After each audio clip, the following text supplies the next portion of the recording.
Perang di Timur Tengah kini memasuki babak yang belum pernah terjadi sebelumnya. Ini bukan lagi sekadar eskalasi, ini adalah titik balik sejarah. Televisi pemerintah Iran secara resmi mengumumkan bahwa pemimpin tertinggi mereka, Ali Khamenei, tewas dalam serangan militer gabungan Amerika Serikat dan Israel. Bersamaan dengan pengumuman tersebut, Iran menetapkan masa berkabung nasional selama 40 hari, sebuah simbol bahwa negara itu tengah memasuki fase paling genting sejak Revolusi Islam ke-1979.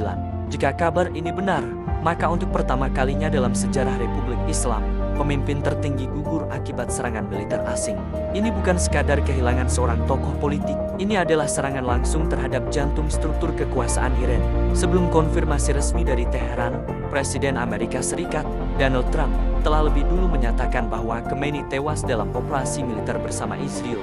Pernyataan tersebut diperkuat oleh Perdana Menteri Israel, Benjamin Netanyahu, yang mengklaim sejumlah tokoh senior Iran berhasil disingkirkan. Disinilah karakter konflik berubah secara fundamental. Dalam studi militer, serangan terhadap pucuk pimpinan negara dikenal sebagai decapitation strike, upaya pemenggalan kepemimpinan untuk melumpuhkan pengambilan keputusan strategis lawan. Namun Iran bukan negara biasa. Sistem politiknya berbasis wilayah al-faqih, di mana pemimpin tertinggi memiliki otoritas tertinggi atas militer, kebijakan luar negeri, hingga legitimasi ideologis negara. Menghilangkan figur seperti Khamenei bukan hanya melemahkan struktur komando, tetapi juga berpotensi menciptakan efek sebaliknya, konsolidasi ekstrem dan radikalisasi respons. Presiden Iran, Masoud Pezeshkian, menyebut kematian itu sebagai kejahatan besar dan bersumpah membalas dengan seluruh kekuatan negara. Pernyataan ini bukan retorika biasa. Dalam konteks Iran, kehilangan pemimpin tertinggi dapat dipersepsikan sebagai ancaman eksistensial terhadap sistem negara.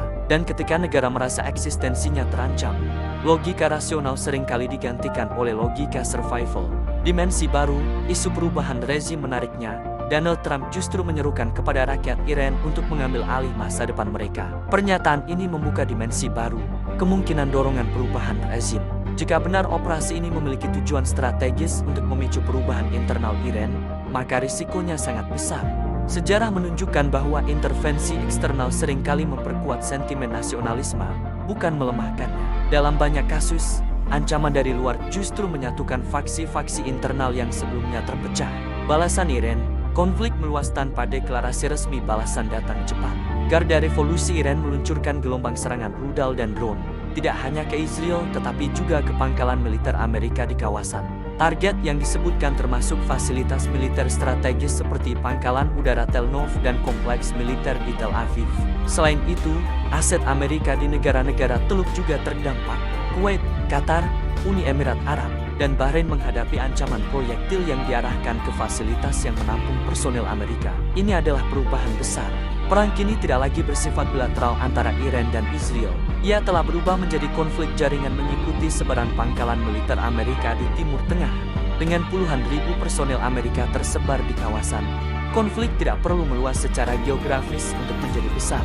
Ia cukup menyasar titik-titik kehadiran strategis. Dampak global, ekonomi dan stabilitas regional, wilayah udara di sejumlah negara ditutup. Maskapai internasional menghentikan penerbangan.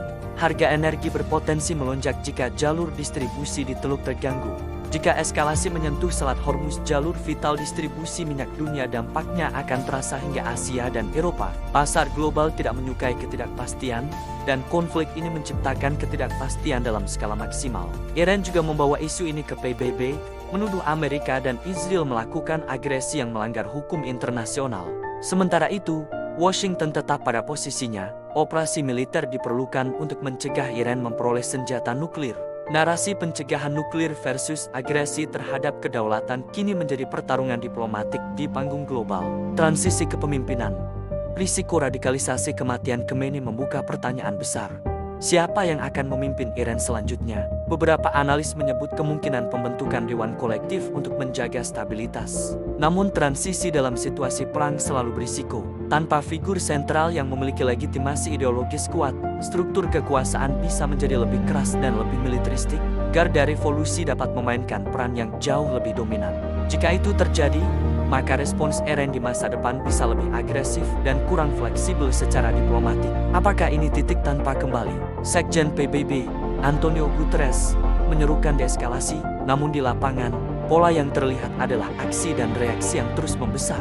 Setiap serangan memicu balasan, setiap balasan memperluas lingkar konflik. Pertanyaan terpenting saat ini bukan lagi apakah Iran akan membalas karena itu sudah terjadi.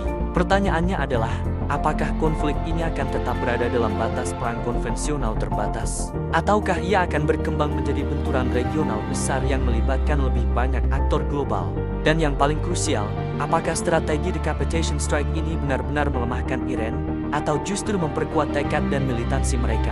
Kesimpulan Inside Daily: kematian Ali Khamenei jika dikonfirmasi secara internasional bukanlah akhir perang. Ia berpotensi menjadi awal fase baru yang lebih ideologis, lebih luas, dan lebih sulit dikendalikan. Bagi Iran, ini adalah ujian terhadap fondasi sistem negara. Bagi Amerika dan Israel, ini adalah langkah strategis untuk menghilangkan ancaman jangka panjang. Bagi dunia, ini adalah momen yang dapat menentukan arah stabilitas Timur Tengah dalam 1 dekade ke depan. Perang telah berubah bentuk, dan dampaknya militer, politik, ekonomi baru saja mulai terasa.